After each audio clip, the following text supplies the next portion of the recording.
Hello friends, welcome back to UM institute. और आज की वीडियो में हम लोग पढ़ने जा रहे हैं cost accounting chapter number 2 element of cost. Element of cost का ये 4th पार्ट है हमारा। तो आज की वीडियो में हम समझेंगे कि ओवरहेड्स क्या होते हैं। लास्ट 3 पार्ट्स अगर आपने नहीं देखे तो देख लीजिएगा, सारी वीडियोस का लिंक डिस्क्रिप्शन में है। तो स्टार्ट करते हैं पार्ट 4 हमारा एलिमेंट ऑफ कॉस्ट का। देखिए, एलिमेंट ऑफ कॉस्ट में आज समझने जा रहे हैं हम कि ओवरहेड्स क्या होते हैं, कितने टाइप्स के होते हैं और सारे ओवरहेड्स को उसके बाद हम डिटेल में समझेंगे। तो सबसे पहले ओवरहेड्स की बात करते हैं। The aggregate of the various indirect cost. Indirect cost जितनी भी होती है, यानी indirect material cost, indirect labour cost, indirect expenses, इन तीनों का जो एग्रीगेट होता है, इन तीनों का जो सम होता है, उसे हम कहते हैं ओवरहेड्स। ओके, तो यहाँ पे indirect material cost, indirect labour cost और इनडायरेक्ट एक्सपेंसेस, जब इन तीनों को आप प्लस करते हैं तो आपके ओवरहेड्स आ जाते हैं। इनडायरेक्ट मटेरियल, लेबर और एक्सपेंसेस, ये तीनों क्या होते हैं, इसे हम लास्ट वीडियो में डिटेल में समझ सकते हैं, समझ चुके हैं। अगर आपने नहीं देखा तो लास्ट वीडियो जरूर देखिएगा। और अगर अभी यहाँ पर आपको बताया जाए कि हमारा इनडायरेक्ट मटेरियल, लेबर और एक्सपेंसेस क्या होते हैं, तो आप इसे ऐसे समझ सकते हैं कि ऐसा मटेरियल जो प्रोडक्शन के टाइम पर यूज तो हो रहा है बट उसे इजीली आइडेंटिफाई ना कर सके हम प्रोडक्ट में, उसे इनडायरेक्ट मटेरियल कहते हैं। ऐसी लेबर जो प्रोडक्शन के टाइम पर काम पर थी बट प्रोडक्शन डिपार्टमेंट में वो नहीं थी, उसे कहते हैं इनडायरेक्ट लेबर। उसको जो पैसे देते हैं वो इनडायरेक्ट लेबर कॉस्ट। और ऐसे खर्चे जो हमारे प्रोडक्शन से रिलेटेड नहीं है उन्हें कहते हैं इनडायरेक्ट एक्सपेंसेस। तो ये हो गया मेरा इनडायरेक्ट मटेरियल, लेबर कॉस्ट। इन तीनों का जो हम प्लस करते हैं तो आ जाता है ओवरहेड। ओवरहेड देखते हैं कितने टाइप के होते हैं। तो यहाँ पर टाइप्स ऑफ ओवरहेड में दिया हुआ है कि ओवरहेड हमारे 4 तरह के होते हैं। नंबर 1 पे हमारा आ जाता है फैक्ट्री ओवरहेड, फिर नंबर 2 पे आता है एडमिनिस्ट्रेशन ओवरहेड, नंबर 3 पे सेलिंग ओवरहेड एंड नंबर 4 पर डिस्ट्रीब्यूशन ओवरहेड। अब इन चारों के अंदर समझते हैं एक एक करके कि क्या चीजें आती हैं। हम पढ़ने जा रहे हैं कि फैक्ट्री ओवरहेड्स क्या होते हैं। तो फैक्ट्री ओवरहेड्स में लिखा हुआ है all expenses incurred in the factory, जितने भी खर्चे फैक्ट्री में होते हैं, from the point of receipt of raw material till the finished goods are produced and placed in the warehouse. कह रहे फैक्ट्री के अंदर वो सारे खर्चे जो फैक्ट्री में रॉ मटेरियल आने से लेकर उसे फिनिश गुड्स में कन्वर्ट करके फिर ले जाकर वेयर हाउस में रखने तक होते हैं, वो सारे खर्चे फैक्ट्री ओवरहेड्स कहलाते हैं। लेकिन फैक्ट्री ओवरहेड में कुछ खर्चे हमें नहीं लेने हैं, जैसे direct material, direct labour, direct expenses. Other than direct material, direct labour and direct expenses, तो इन 3 खर्चों को छोड़कर आपकी फैक्ट्री के अंदर direct material, direct labour, direct expenses, इन तीनों को छोड़ के बाकी जितने भी खर्चे रॉ मटेरियल आने से लेकर फिनिश गुड्स को वेयर हाउस में पहुंचाने तक खर्चे हो रहे हैं, वो सारे खर्चे आपके फैक्ट्री ओवरहेड्स कहलाते हैं। आप समझते हैं कि फैक्ट्री ओवरहेड्स में कौन कौन से खर्चे इंक्लूड होते हैं, तो इसके कुछ एग्जांपल समझते हैं। जैसे यहाँ पर एग्जांपल है फैक्ट्री ओवरहेड्स का, कार, इलेक्ट्रिसिटी, कोल, गैस, ऑयल, यानी मशीन वगैरह किससे चलती है, इलेक्ट्रिसिटी से। तो फैक्ट्री में जितना आप इलेक्ट्रिसिटी बिल दे रहे हैं, जितना भी पावर कंज्यूम हो रहा है उसके लिए आपको बिल देना है, जितना कोल आ रहा है, जितना गैस, ऑयल वगैरह यूज हो रहा है फैक्ट्री के अंदर। Factory lighting and heating, factory में लाइट और हीट के लिए जितना खर्चा आ रहा है।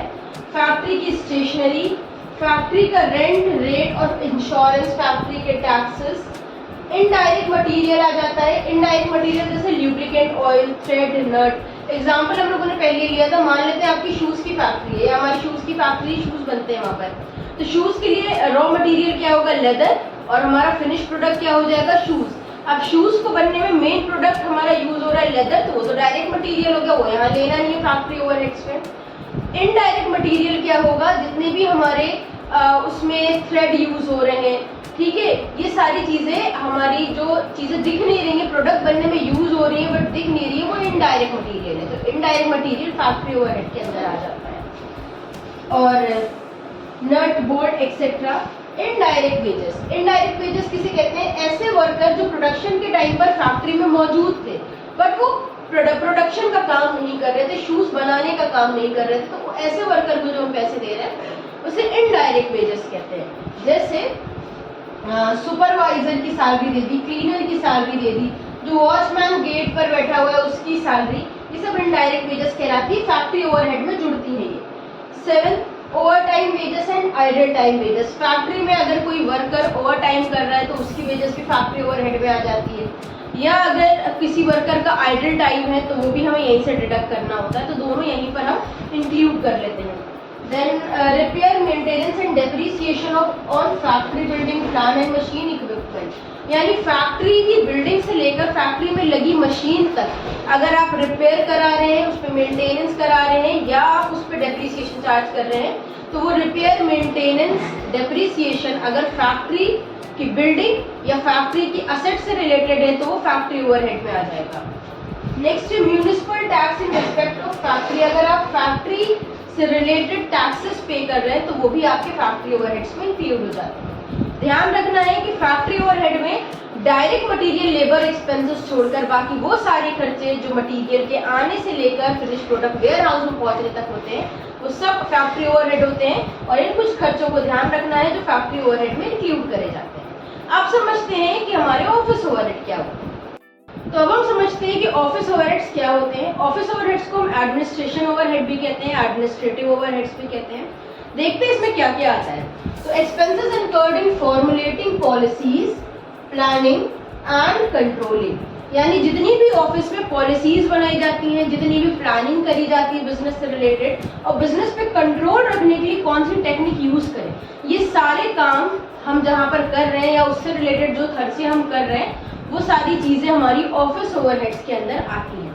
तो कोई भी ऑर्गेनाइजेशन अगर अपनी पॉलिसीज बनाने से रिलेटेड अपनी पॉलिसीज पे पैसा खर्च कर रही है, प्लान जो किया है उसको अचीव करने में पैसा खर्च कर रही है, या अपने ऑफिस में कंट्रोल अपने बिजनेस पे रख रही है, क्यों कर रही है ये सब, पॉलिसीज क्यों बना रही है, प्लानिंग क्यों कर रही है, कंट्रोल क्यों रखी है, अपने मकसद को अचीव करने के लिए हमारे बिजनेस का जो मकसद है, अटेनमेंट ऑफ इट्स ऑब्जेक्टिव। तो कोई भी बिजनेस ऑर्गेनाइजेशन होती है उसका जो मकसद होता है, उसका जो गोल होता है वो उसे अचीव करना चाहता है। गोल को अचीव करने के लिए आप जितना भी अपनी पॉलिसीज पे, प्लानिंग पे, कंट्रोलिंग पे पैसा खर्च कर रहे हो वो सब एडमिनिस्ट्रेटिव ओवरहेड के अंदर आता है। एग्जाम्पल कुछ देख लेते हैं एडमिनिस्ट्रेटिव ओवरहेड के, कुछ क्या जितने मिले लगभग सारे इंक्लूड कर दिए यहाँ पर। जैसे salary of office clerk, office में कौन काम करता है, बहुत से लोग काम करते हैं, जितने भी लोग ऑफिस में काम कर रहे हैं उनको अगर आप सैलरी दे रहे हो तो वो ऑफिस ओवरहेड के अंदर आ जाएगा। ऑफिस ओवरहेड मतलब एडमिनिस्ट्रेटिव के अंदर, जैसे ऑफिस क्लर्क, मैनेजिंग डायरेक्टर, आपका मैनेजर है, सेक्रेटरी है, अकाउंटेंट है, ये सब कहाँ आ जाएंगे, ये सब आ जाएंगे एडमिनिस्ट्रेटिव ओवरहेड के अंदर। Office lighting and heating, office की लाइटिंग और हीटिंग पे खर्च कर रहे हो, देखो फैक्ट्री लाइटिंग और हीटिंग आ जाएगा फैक्ट्री ओवरहेड में, ऑफिस लाइटिंग और हीटिंग आ जाएगा ऑफिस ओवरहेड में जाएगा। Then next rent rate of office premises, आप किसी भी तरह का आप जितना भी जहाँ पे आप बिजनेस कर रहे हो उसे कहते हैं ऑफिस प्रीमाइसेस, जहाँ पे आपका ऑफिस बना उसे कहेंगे ऑफिस प्रीमाइसेस। ऑफिस प्रीमाइसेस का जो आप रेंट वगैरह पे कर रहे हो वो ऑफिस ओवरहेड में आ जाएगा। फोर्थ है insurance, repair and renewal, depreciation of office building, furniture, equipment. Office की बिल्डिंग या ऑफिस में लगी प्रॉपर्टी असेट पे अगर आप डेप्रिसिएशन चार्ज कर रहे हो, उसको रिपेयर या रिन्यूअल करवा रहे हो, वो सारे खर्चे ऑफिस की बिल्डिंग से रिलेटेड है तो ऑफिस ओवरहेड में जाएंगे। Next office stationery, telephone charges of office, postage and telegram etcetera. तो ऑफिस में जितना भी आप टेलीफोन चार्जेस ऑफिस के पे कर रहे हो, जितने भी ऑफिस में स्टेशनरी आ रही है, पोस्टेज, टेलीग्राम वगैरह के ऑफिस के अंदर जो खर्चे कर रहे हो वो ऑफिस ओवरहेड में आ जाएंगे। सिक्स्थ है डायरेक्टर की फीस, ऑफिस में जो आपकी कंपनी के डायरेक्टर है उनकी फीस ऑफिस ओवरहेड में आती है। चार्टर्ड अकाउंटेंट को अगर बुला रहे हो सीए को अकाउंट ऑडिट करने के लिए, उसको जो पैसे दोगे उसे ऑडिट फी कहते हैं। बैंक एंड लीगल चार्जेस भी आ जाते हैं। एंड 9, अगर आपके ऑफिस की कोई ब्रांच है तो उसके खर्चे ब्रांच ऑफिस के भी आप ऑफिस ओवरहेड के अंदर ही डालेंगे। तो अब हम लोग समझते हैं कि सेलिंग ओवरहेड्स क्या होते हैं। तो यहाँ पे लिखा हुआ है all expenses incurred in securing and retaining customer, यानी अपने कस्टमर को सिक्योर करने और उसे रोक के रखने पर जितना भी पैसा कोई ऑर्गेनाइजेशन खर्च करती है उसे हम सेलिंग ओवरहेड में इंक्लूड करते हैं।